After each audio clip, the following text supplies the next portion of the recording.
highest malignancy among women globally. And from being the fourth on the list of the most common cancers in India during the 1990s, it's now become the first.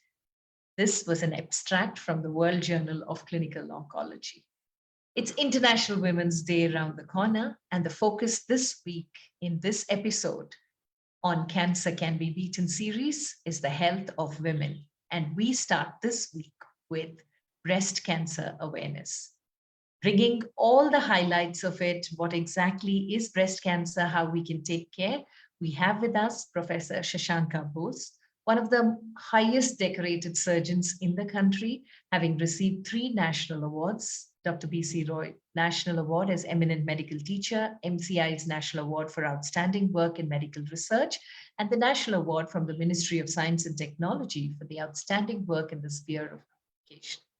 The Association of Surgeons of India has decorated him with a Lifetime Achievement Award in Surgery and its highest award, the Pandalai Award. He has received numerous awards from surgical societies of various states, IMA, WHO, Union International Cancer Control, Switzerland, etc., and has delivered more than 30 prestigious orations. Dr. Bose, over to you to take us through what breast cancer is all about.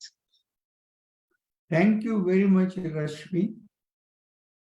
Friends, भाइयों और बहनों,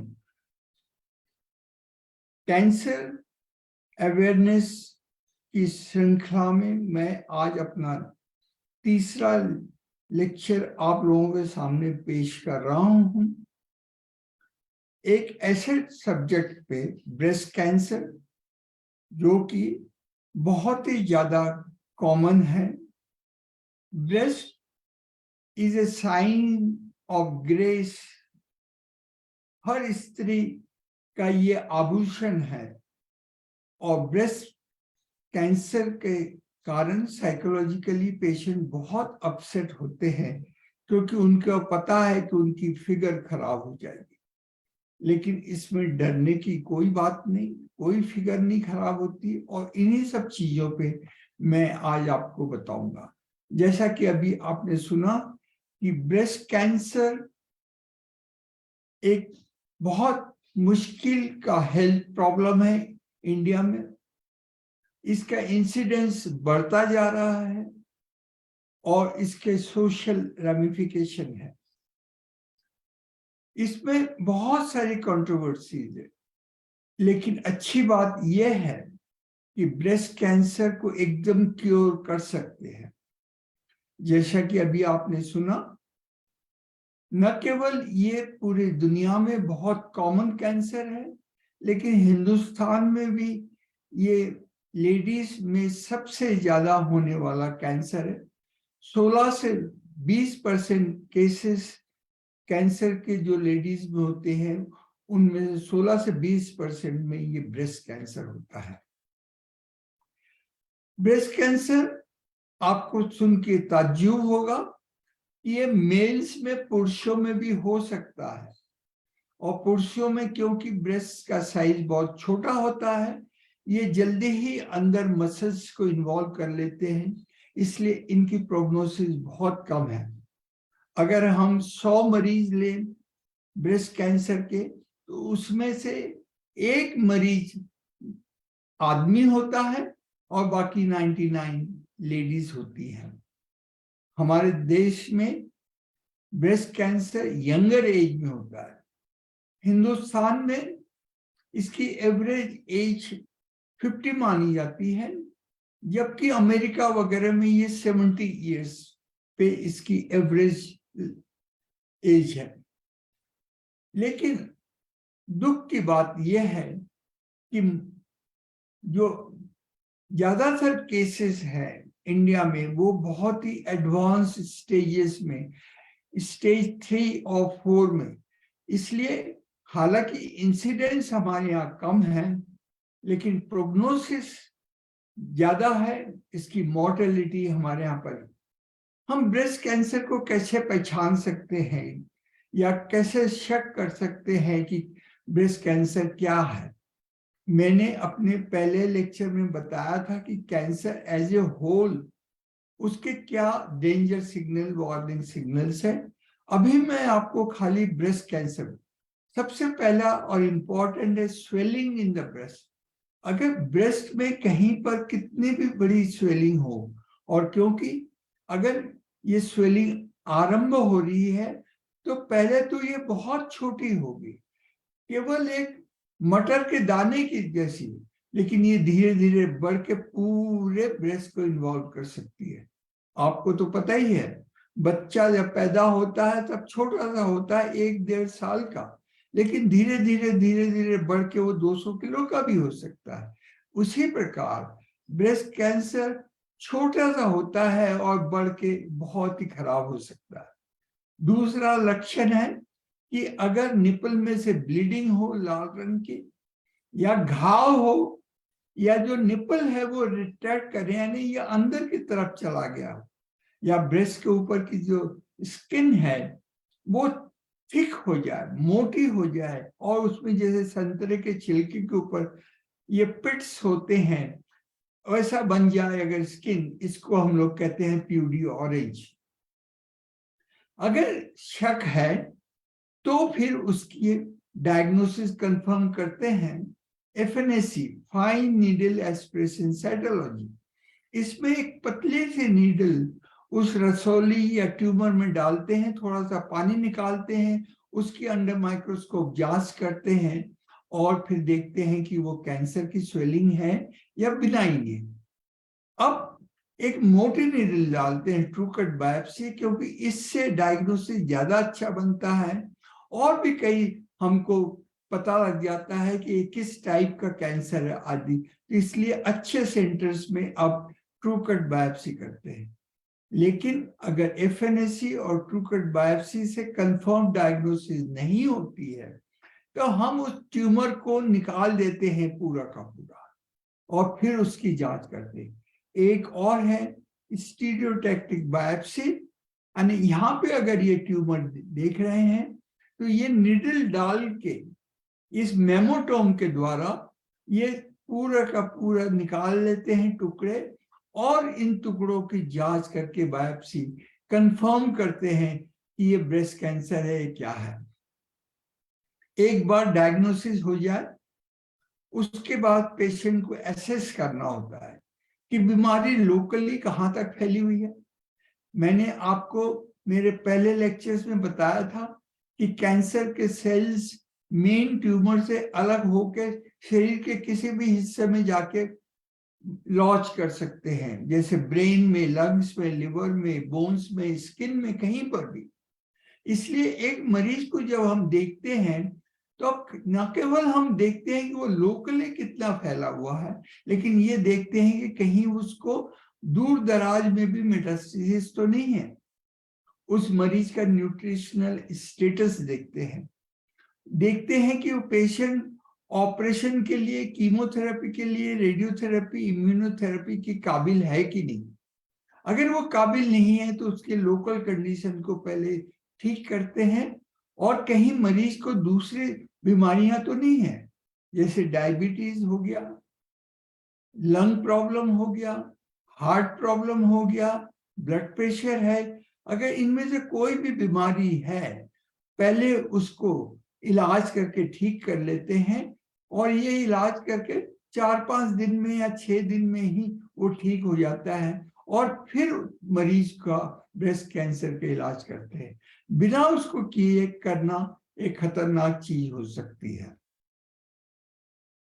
और फिर बाद में जैसा मैंने बताया कि बीमारी कहाँ तक फैली हुई है इसको पता कर लेते हैं, और कहाँ तक फैली हुई है, कैसे फैली हुई है, क्या स्टेज है, उसके ऊपर बीमारी का इलाज करते हैं।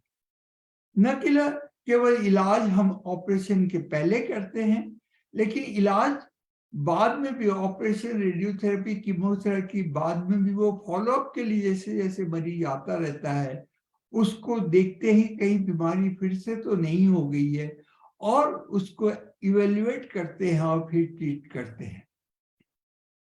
एक मरीज को एसेस करने के लिए जरूरत पड़ने पे हमें चेस्ट एक्सरे, सारी हड्डियों का xray, bone scan, liver function, abdomen का ultrasound, CT scan, MRI scan, PET scan, ये कुछ भी कर सकते हैं जरूरत के हिसाब से। और एक नई चीज आई है कि ट्यूमर मार्कर्स, इससे पता लग जाता है कि जो मरीज है वो हार्मोन डिपेंडेंट है कि नहीं, और उसके अनुसार उसका इलाज करना होता है। अब आज के मॉडर्न इलाके में साइंस ने बहुत तरक्की की है। पहले जो ब्रेस्ट कैंसर है उसका खाली ऑपरेशन होता था, लेकिन आजकल मल्टी मॉड्यूलरिटी ट्रीटमेंट है, यानी उसमें मरीज का न केवल ऑपरेशन करते हैं, जरूरत पड़ने पर उसको chemotherapy, hormone therapy, radiotherapy, immunotherapy, target therapy, सब कुछ देते हैं। कई मरीज को डिपेंडिंग अपॉन द स्टेज एक चीज देते हैं, 2, 3, 4 कंबाइन करना पड़ता है मल्टी मॉड्यूलरिटी ट्रीटमेंट। खाली एक चीज करने से मरीज ठीक नहीं हो जाता।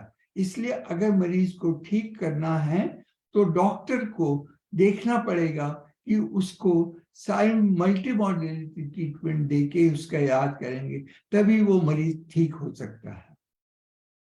अब अगर हम ब्रेस्ट कैंसर की ऑपरेशन के लिए आए, ब्रेस्ट कैंसर का ऑपरेशन तो कम से कम 120 सालों से तो आप होता आ रहा है। पहले ये रेडिकल मैस्टेक्टमी या सुप्रा रेडिकल मैस्टेक्टमी होती थी, जिसमें कि न केवल टोटल ब्रेस्ट को निकालते थे, लेकिन साथ में उसके जो नीचे मसल्स है उसको भी निकालते थे।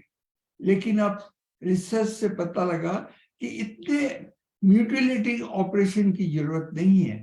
फिर बाद में ये आया MRM, मॉडिफाइड रेडिकल मैस्टेक्टमी, जिसमें खाली ब्रेस्ट को निकालते हैं और एक्सिला को क्लियर करते हैं। अब उससे भी कम हो गया है कि खाली लोकल मैस्टेक्टमी करते हैं और फिर वहां पे रिकंस्ट्रक्टिव प्लास्टिक सर्जरी द्वारा करके उसको एक गुड शेप देते हैं। इसे को हम ब्रेस्ट कंजर्वेशन सर्जरी भी कर सकते हैं। ये जरूरी नहीं है कि पूरे ब्रेस्ट को रिमूव करें, खाली यहाँ पर ट्यूमर है, रसोली है, उसको निकाले और उसको एक गुड शेप और साइज का ब्रेस्ट दे। ये जो ब्रेस्ट कंजर्वेशन सर्जरी है, कई बार ये कीमोथेरेपी पहले देते हैं जिससे कि ट्यूमर छोटा हो जाए, कंट्रोल में आ जाता है, और फिर उसके बाद में उसका ऑपरेशन करते हैं। या कई बार ब्रेस्ट कंजर्वेशन या MRM करने के बाद में उसकी कीमोथेरेपी करते हैं। MRM, जैसा मैंने कहा, मॉडिफाइड रेडिकल मैस्टेक्टमी, सारी दुनिया का सबसे कॉमन होने वाला ऑपरेशन है और इंडिया में भी है। लेकिन रिसर्च से पता लगा है कि MRM और ब्रेस्ट कंजर्वेशन सर्जरी अगर अर्ली स्टेज में किया जाए तो दोनों के लॉन्ग टर्म रिजल्ट्स हैं वो एक जैसे हैं। इसलिए क्यों MRM करके कि जो स्त्री है, महिला है, उसके फिगर को क्यों खराब किया जाए। ये है MRM। ये आप देख रहे हैं, ये पूरा ब्रेस्ट रिमूव करके दिया गया है और यहाँ पर एक फ्लैट चेस्ट रहा है। लेकिन इसी को अगर हम ब्रेस्ट कंजर्वेशन थेरेपी करें, क्योंकि देखा गया कि अगर आप ब्रेस्ट को पूरे के पूरे को निकाल देते हैं तो साइकोलॉजिकली बहुत डिफरेंस होता है लेडी को। और ब्रेस्ट कंजर्वेशन सर्जरी हम खाली स्टेज 1 और 2 में कर सकते हैं। लेकिन ये चीज जानी गई है कई साल पहले, 30 साल हो गए कम से कम, लेकिन फिर भी हमारे हिंदुस्तान में मेजॉरिटी ऑफ द केसेस में ब्रेस्ट कंजर्वेशन नहीं किया जाता है, कर नहीं सकते हैं क्योंकि पेशेंट बहुत लेट स्टेज में आते हैं। ये देखिए ब्रेस्ट कंजर्वेशन कैसे करते हैं। छोटा सा ट्यूमर है, यहाँ इंसिजन देख के पूरे ट्यूमर को निकाल लिया। ये आप देख रहे हैं, ये पूरे ट्यूमर को यहाँ से निकाला गया और ये जो एक्सिला में बगल में जो गिल्टिया लिम्फ नोड्स है उसको भी निकाल देते हैं। यानी ये ट्यूमर है एक्चुअली, लेकिन चारों तरफ उसके 1-1.5 सेंटीमीटर टिश्यू को उसके चारों तरफ नीचे ऊपर सब तरफ निकालते हैं जिससे कि क्योर हो। और ये एक्सिल, यानी अब आप देख रहे हैं कि इस ऑपरेशन के बाद में ये मरीज की फिगर और शेप साइज अच्छी ही है। ये एक और पेशेंट है जिसका की ब्रेस्ट कंजर्वेशन सर्जरी हुआ है और इसे देख के कोई भी नहीं कह सकता कि इसका ऑपरेशन हुआ है। ये और एक पेशेंट है जिसका कि ब्रेस्ट कंजर्वेशन हुआ है, क्योंकि टिश्यू ज्यादा निकालना पड़ा इसलिए ये ब्रेस्ट छोटा हो गया। लेकिन कोई बात नहीं, अगर पैडेड ब्रा पहना जाए तो इसको देख के कोई नहीं कह सकता कि इस पेशेंट का ब्रेस्ट कैंसर का ऑपरेशन हुआ है। ये लेडी है, ये अभी 82 या 84 इयर्स की है, यूनिवर्सिटी में प्रोफेसर है। ये मेरे पास आई थी, इसको अनफॉर्चुनेटली दोनों साइड में ब्रेस्ट कैंसर हुआ। ये नहीं चाहती थी कि इसके ब्रेस्ट को रिमूव किया जा सके, यानी ये करीबन 25-30 साल पहले की बात है। वो कहती थी कि मैं पढ़ाती हूँ, मैं नहीं ब्रेस्ट लूज करना चाहती हूँ, इसलिए हमने कंजर्वेटिव सर्जरी दोनों साइड में करके उसको अच्छा शेप दिया है और अभी भी वो 25-30 साल के बावजूद वो बिल्कुल ठीक है और अपना काम करती जा रही है। ब्रेस्ट कंजर्वेशन सर्जरी के लिए जो सबसे जरूरी बात है कि ब्रेस्ट का साइज क्या है और उसमें ट्यूमर का साइज क्या है। अगर तो जैसे ये है ब्रेस्ट है, उसमें अगर इतना बड़ा ट्यूमर है और इतना बड़ा अगर हम निकाल देते हैं तो फिर ब्रेस्ट में बच ही किया जाएगा। इसलिए इसमें ब्रेस्ट कंजर्वेशन पॉसिबल नहीं है, हम नहीं करते हैं। पूरा को पूरा मॉडिफाइड रेडिकल मैस्टेक्टमी करते हैं और उसको अच्छा शेप देते हैं। उसके बहुत तरीके हैं, मैं बताऊंगा आपको। जब ब्रेस्ट कैंसर का हम इलाज करते हैं, हमारा एम 3 चीजों के लिए, एक तो लॉन्ग टर्म सर्वाइवल, मतलब सबसे जरूरी है कि मरीज जब तक जिंदा रह सके, जितनी लंबी आयु उसको दे सके वो हो, उसकी गुड क्वालिटी ऑफ लाइफ हो, उसका फंक्शनल एस्पेक्ट ठीक हो, उसको कोई बीमारी नहीं हो, वो चल सके, फिर सके, खाना खा सके, कपड़े पहन सके, सोशल लाइफ इस्तेमाल कर सके। और तीसरी बात है कि वो दिखने में सुंदर हो। कई बार तो पॉसिबल है कि तीनों चीजों को हम मरीज को ऑफर कर सकते हैं, कई बार हमको एक आध चीज के साथ कुछ कॉम्प्रोमाइज करना होता है खास करके, लेकिन लॉन्ग टर्म सर्वाइवल सबसे मेन चीज है। अर्लियर जैसा मैंने बताया, हिंदुस्तान में ब्रेस्ट कैंसर कॉमन नहीं था, लेकिन अब ये बहुत ही फैला हुआ है। हमारी आबादी भी बहुत ज्यादा है। 2018 जैसे 5 साल पहले 1.6 लाख पेशेंट्स एक साल में ब्रेस्ट कैंसर के देखे जाते थे और उसमें से 87,000 ब्रेस्ट कैंसर के कारण उनकी डेथ हुई, क्योंकि ये सारे मरीज बहुत लेट स्टेजेस में आए थे। अब माना ये जाता है कि 18 या 20 औरतों में से एक औरत को उसकी लाइफ टाइम में ब्रेस्ट कैंसर होगा। तो आप सोच सकते हैं ये कितनी डेंजरस बीमारी है और इसको कैसे, लेकिन अगर इसी का इलाज पहले किया जाए तो इस कैंसर को कंट्रोल कर सकते हैं। और उसको कंट्रोल करने के लिए दो ही चीजें हैं कि सबसे पहले अर्ली डायग्नोसिस किया जाए और उसका इलाज ठीक से हो। और इलाज ठीक से तभी होगा जब हमें टाइप ऑफ कैंसर पता लगे। हालांकि कई टाइप ऑफ कैंसर अगर खराब होते हैं तो उसमें आउटकम खराब होता है।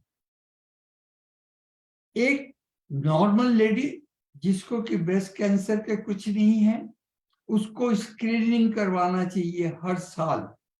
और मैं मेरे अगले लेक्चर में आपको बताऊंगा कि एक स्वस्थ औरत को अगर उसको पता नहीं है कि उसको ब्रेस्ट कैंसर है या नहीं है, उसको अगर वो स्क्रीनिंग फॉलो करती है तो ब्रेस्ट कैंसर को एक अर्ली स्टेज में पकड़ा जा सकता है। और जैसा मैंने बताया, अर्ली स्टेज में अगर उसका इलाज किया जाए तो 95% वो क्योर हो जाती है।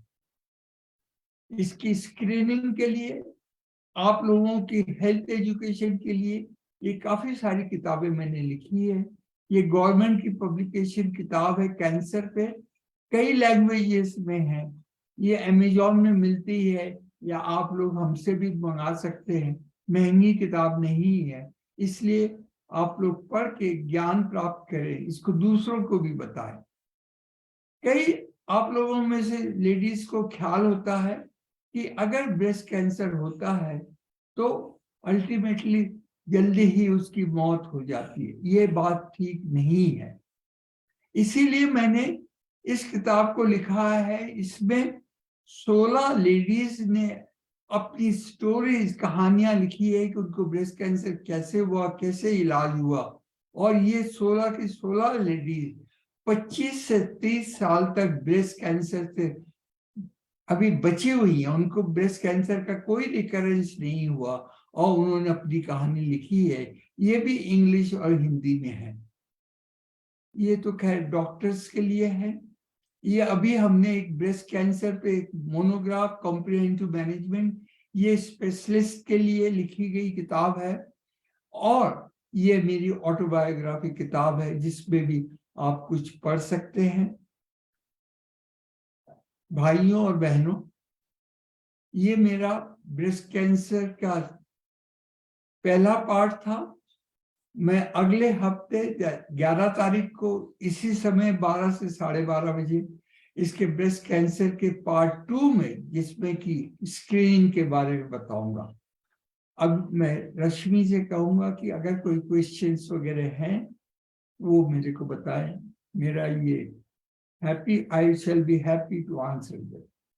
Thank you so much, Doctor. Yes. And for those of you who are tuned in today, the choice of language that Dr. Bose chooses as Hindi is due to popular demand. And you can send your questions in English. He will definitely answer them. So we have a few questions. And if, as he's speaking, you have some more questions, don't hesitate to type them and send it across. So the first question, breast cancer is known to be hereditary. If a mother has been diagnosed with the same, at what age should the daughter have to start getting her test? If the mother has got breast cancer, it also depends, as I have said, this is genetically transmitted also in about 5 to 10%. If more number of family members are involved with breast cancer and the immediate is mother, daughter, sister, masi, bua, these, if more number of patients, that means she comes under that dangerous person who can develop breast cancer. The chances are more, but only if one family member has got breast cancer, the chances are less. As I said, I will come to that in the screening in my next lecture. Usually we say the screening for breast cancer should start at the age of 40 or 45. Depends on many other factors also. But if the lady is high risk, like if she has got her family members involved or she has got other diseases of breast cancer, like fibrocystic disease of breast or fibroadenoma, then it is better that she starts her screening at the age of 35. यानी 35 साल से वो जांच करना शुरू करे। और इसके ऊपर मैं डिटेल में बात करूंगा आपसे अगले लेक्चर में। Thank you, Doctor. A comment next. Doctor, the pictures are really scary and ghastly. Thank you for showing them to us and showing what can happen if timely intervention isn't done. And the following question is, are treatments different if the cancer is caught early on? Cancer is detected, diagnosed early? Yes, yes. I told you. The first question is, I have purposely shown you some scary photographs. As a matter of fact, I have very, very scary photographs with me. And it is surprising that patients live with for years together and don't come to the doctor. Their husband, children also know about the mother, but still they will not bring them in the hospital for. That is one point. Second is, yes, if the disease is caught early, the treatment is very simple. The results are excellent. As a matter of fact, in America, it is now said, if you palpate a breast tumor from the skin, then it is a late stage. But here in India, we do not find hardly 5% of cases where the tumor cannot be felt from the surface. If you cannot feel it from the surface, इसका मतलब है कि breast cancer बहुत छोटा है और उसके इलाज करेंगे तो रिजल्ट ही ना केवल अच्छे होंगे, केवल उस पोर्शन को निकाल कर उसका इलाज करने तो मरीज ठीक हो जाता है, किसी को पता भी नहीं। मेरे पास ऐसे मरीज हैं जिन्होंने यंग एज में उनको ब्रेस्ट कैंसर हुआ, ब्रेस्ट कंजर्वेशन सर्जरी की, उनकी शादी हो गई, शादी होने के बाद उनके हस्बैंड को 5-10 साल तक पता नहीं लगा कि उनकी वाइफ को ब्रेस्ट कैंसर हुआ था। तो ये पॉसिबल है तभी जबकि ब्रेस्ट कैंसर अर्ली स्टेज में पकड़ा जाए और उसका ट्रीटमेंट। कई बार तो ये होता है उसको कीमोथेरेपी देने की जरूरत नहीं होती, अर्ली स्टेज में रेडियोथेरेपी की जरूरत नहीं होती, टारगेट थेरेपी की जरूरत हो सकती या नहीं हो सकती। अर्ली स्टेज का तो फर्क हर बीमारी में, ये खाली कैंसर में नहीं, हर एक बीमारी में, चाहे वो कोविड हो, मलेरिया हो, ट्यूबरकुलोसिस हो, कोई सी भी कोई बीमारी को आप अर्ली स्टेज में अगर पकड़ेंगे तो उसका इलाज आसान होगा, उसमें आपका टाइम पैसा कम बर्बाद होगा और आपके रिजल्ट बहुत अच्छे होंगे। Can delayed diagnosis mean that the cancer has spread to the other parts of the body as well? Yes. If you have got cancer in other parts of the body, जिसे कि हम secondaries या metastasis करते हैं, तब खाली operation करने से तो फायदा नहीं। ऑपरेशन तो लोकल कंट्रोल के लिए है। अगर ब्रेस्ट में ट्यूमर है तो हम ब्रेस्ट को पूरा निकालें, चाहे वो सेगमेंटल मैस्टेक्टमी से या मॉडिफाइड रेडिकल मैस्टेक्टमी।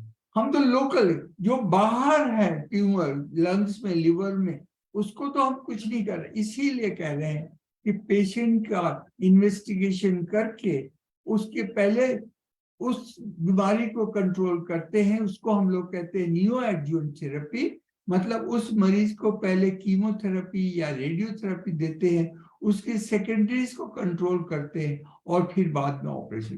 क्योंकि अगर नियो एडजुवेंट कीमोथेरेपी देते हैं उसका असर तो प्राइमरी ट्यूमर पर भी होता है, यानी ब्रेस्ट में अगर ट्यूमर है ऑपरेशन करेंगे तो खाली उसका कंट्रोल होगा, लेकिन कीमोथेरेपी अगर देंगे तो उसका असर तो पूरी बॉडी में होगा। This question, you spoke about breast cancer in men also. So Yeah. what should men keep in mind? And is the prognosis the same for both men and women? It is the same thing.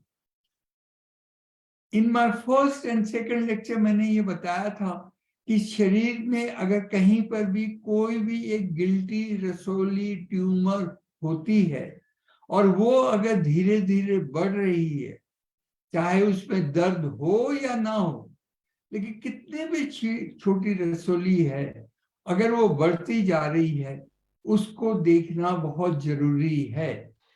इसी प्रकार अगर main में, आदमियों में भी छाती में एक ट्यूमर होता है, उसको आप देखिए, 1 महीने तक देखिए, 15 दिन देखिए। अगर वो ट्यूमर वैसा ही है, चाहे उसमें दर्द होता हो नहीं होता, लेकिन अगर ट्यूमर है, नया ट्यूमर है, पहले नहीं था, उसको डॉक्टर को दिखाइए, उसकी एफएनएसी करवाइए, या छोटा सा ट्यूमर है तो उसको निकलवा के उसकी बायोप्सी कीजिए। उसको बीमारी को पालने का कोई फायदा नहीं है, बीमारी बढ़ेगी। मैंने आप लोगों को पहले भी कहा था कि आप गलत डॉक्टर के पास जाएं, आयुर्वेदिक, होम्योपैथी, यूनानी के पास, उनके पास कैंसर का इलाज नहीं है, दूसरी बीमारियों का तो है। इसलिए आप टाइम और मनी, और ये भी जनरल ड्यूटी डॉक्टर के पास आप जा सकते हैं फैमिली, लेकिन आपको हमेशा एक स्पेशलिस्ट के पास ही जाके दिखाना पड़ेगा। आपको अगर एक डॉक्टर ठीक नहीं लगता तो सेकंड ओपिनियन के लिए दूसरे डॉक्टर के पास जाइए। Thank you. Thank you so much, Dr. Bose. And we've come to the end of the time as well. Just an announcement that next week we will be having 2 patients of Dr. Bose who have survived breast cancer and will be joining us to share their journeys. And in the meantime, if you have any questions that you want to address to Dr. Bose, who will be talking about screening also next week, all you need to do is type those questions on the Facebook page itself, and we'll make sure Dr. Bose addresses it. So thank you so much for joining us this week as well. Dr. Bose, any final words that you want to say? Nothing. Every patient, हर एक मरीज, So thank you so very स्त्री much. और Take पुरुष care. ने तो ये करना ही है, ऊपर जाना है, लेकिन बीमारी से क्यों जाए, उसका इलाज करके जितने लंबे समय तक, और आजकल तो इस लाइफ स्पैन काफी बढ़ गई है, तो अच्छी तरह से एंजॉय करें और जो बीमारी है उसको ठीक कर सकते हैं। Thank you very much. Thank you so very much. That's so true, Doctor. And talking about enjoyment, next week is Holi. So wishing all of you a happy Holi, lot of colors and happiness in your life. And for the women especially, happy International Women's Day. See you next Saturday, same time, same place. Take care and bye-bye. Thank you very much. Bye, Doctor.